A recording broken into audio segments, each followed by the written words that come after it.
Vamos! Brothers and sisters, it's your boy JT, and it is Leeds United, it is Fulham. But before we even get into the meat of the action, before we even get into the crux of the matter, there is a lot to talk about here, a lot to discuss, mostly surrounding Jess Meister, General Jesse Marsch. Is this his last chance saloon? Should he be gone? Should he be out the door already? And I'm going to be sitting here telling you exactly why that is the wrong take, the hot take, whatever take it is.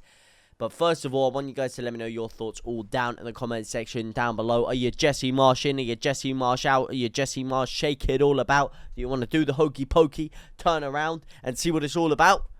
Well, that is what we're going to be discussing right here, right now. And first of all, I'm going to come straight out of the chamber with it.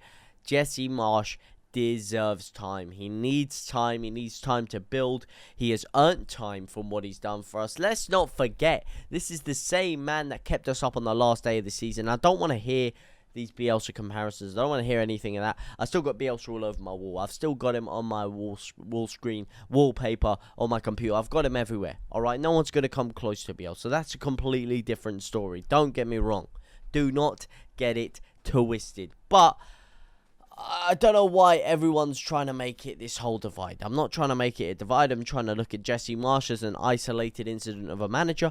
And I'm telling you, I think he deserves time for everything he's done for us. I think I can see him starting to build things. Some people are saying we've only had a couple of good performances all season or since he's taken over. I got to strongly disagree with that. I think we've had a fair few good performances. We haven't had enough. They've been very inconsistent at times. Yeah, sure, there's a great argument for that. There's a lot of factors into that as well. You know, we've got a new set of players. We've got a team that was very bound for relegation, that only knew how to play one way, that had to basically readjust their style completely for a brand new manager, which was always going to be very, very hard for whoever successed Marcelo Bielsa, because Marcelo Bielsa is such a unique style of play, such a unique way of playing the game, that no matter who came in after him, it was always going to be a very difficult feat. And in the circumstances, and in a very, very short period of time, I think Jesse Marsch has adapted extremely well.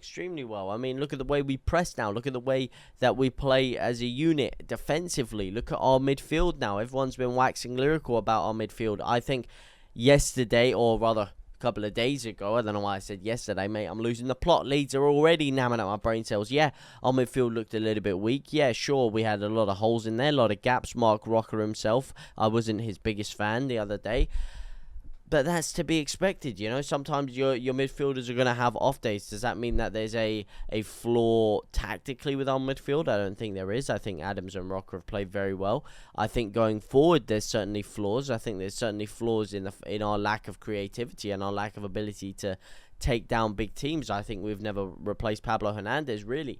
But this issue, I think, stems further than Marsch. I think this issue was even plaguing Bielsa. I think he's been plaguing us for a very, very, very long time. I never really think we create enough. I really don't think that we create enough. Defensively, still weak. Is there an argument to say is weaker than before? I don't think there is. There's an argument to say we have a stronger defense than before. I think there is an argument to say that. I know a lot of people are going to look at the fact that, oh, we're on the same points as we were last season, or actually less points than we were at this stage of last season, but we also have a lot better goal difference. We're also higher up the table. So there's two ways to look at everything. I just don't think that getting rid of him is going to help. I really don't. I really don't think they're getting... Like, name me one guy that you think we can bring in that's going to change things and drastically improve results in the short to mid-term, okay? Because the only argument I have seen against my Arteta argument of giving someone time and giving them a time to build something is, okay, Arteta wasn't at risk of relegation, Leeds are.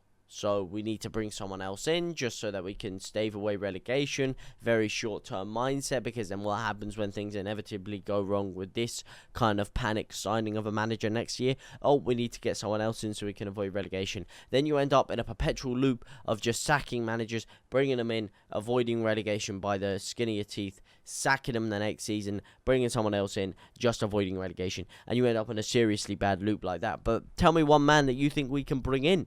without that. Tell me one man that you're looking at that you think is going to improve it. And don't tell me Carlos Corberán, because there's no proof that he can do it in the Premier League.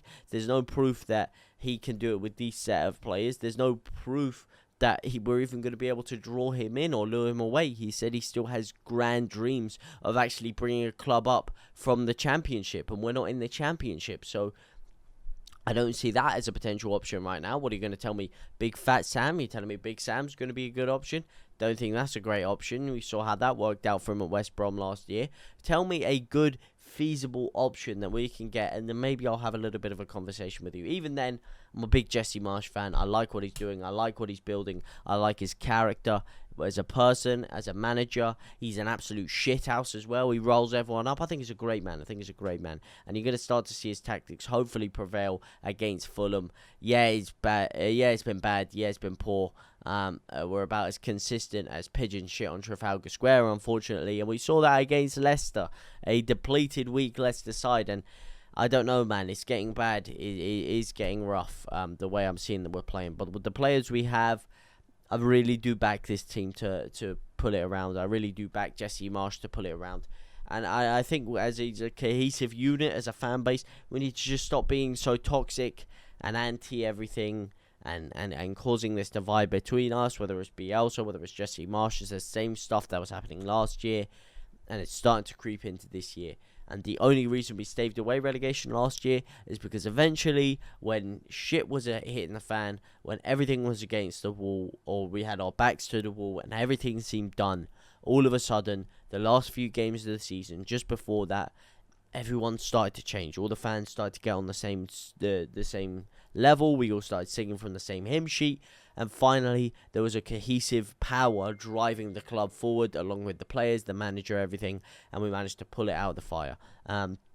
So let's just not fall into the same mistakes as last year. That's all I'll say. I know a lot of people don't like him, but for me, maybe it's a different style of video here, different style of preview. Just wanted to turn the camera on. I wanted to talk about Jesse Marsch. I wanted to talk about the issues. And I wanted to tell you a different voice, because I don't think you've heard many people backing the guy up, to be honest. And for me, I'm backing him up. I am backing him up. I know it's not perfect. I know everything's not great right now, but it's early doors. He's still building his team, and I like the early signs I've seen. I do like the early signs I've seen, and I think him as a character is a guy that could definitely drive us forward if backed and if given the time to do so. And against Fulham, we're going to have to change a lot of things up, really. We are going to have to change a lot of things up. What are we going to have to change up personnel-wise? For me, Rocker out, Klitsch in. Big move. He's got to do this for me. He's got to take Dwayne the Rocker Johnson out. He was not phenomenal against Leicester by any stretch of the imagination. Cost us the goal. Cost us a lot of things in the play. I think he's been a great midfielder for us, a great servant. I don't want to completely chop him out of the club, but I think for this game, I think you rotate him. You put Mateusz Klitsch in. I think Klitsch looks like he's ready to hit some good form whenever I see him come on. He's always impacting the game in a positive way, and I think he deserves to start a game, and I'd put him in there instead of Rocker. I'd also... let me check the thing. Struijk still not out. It's a late fitness test. There's a 50% chance of him playing. I would like to pair him with Koch. A lot of people want Koch out after one bad performance, but for me, he's been our best centre half this year, and I don't think that's a really disputable fact. What are you going to say? Cooper's been better. You're going to say Llorente's been better. Koch for me has to start. I don't think it really works with Llorente, so as a result of that, I would put Cooper in. Even though I think Llorente was actually better than Koch last game. But Koch and Cooper for me. Firpo again, left back. I want to see a lot more attacking input for him last time. I backed him a lot, and he didn't really attack. I don't know why he didn't attack last game, but he just didn't. He just didn't want to. So he's got to start left back. Right back is going to be Rasmus Christensen. I think we really need to block those crosses from coming into the box, and his defensive ability has been very, very good. He's not going to be stopping Dan James, ironically, because Dan James is actually unable to face his parent club, which is something that's going to be very helpful for us. Very, very helpful for us. I know his crossing's not great, but actually getting the ball down the line, getting Fulham up the pitch, they could cause us some problems with him. Luckily, he is not going to be playing. In the three, just behind Sinisostra, Aronson, and Harrison. And then up front, Rodrigo Moreno, man. Rodrigo Moreno, he's got to start for me. Bamford did not impress me very much when he started. I don't think he's 100% fit. I think he needs some time to rest himself, some time to get himself fit again, come on as an impact player in the last 30 minutes. Rodrigo Moreno up front for me. But let me know what you guys think all about this down in the comment section down below. What do you think about Jesse Marsch? What do you think about Fulham? Are you going into this with any confidence at all, any optimism at all? For me, I think we're going to go in. I think we're going to slam them against the wall. And I think we're going to cruise to a 3-0 victory. Come on, Leeds. Come on, boys. We're going to do this. I can feel it. Au revoir, my brothers and my sisters.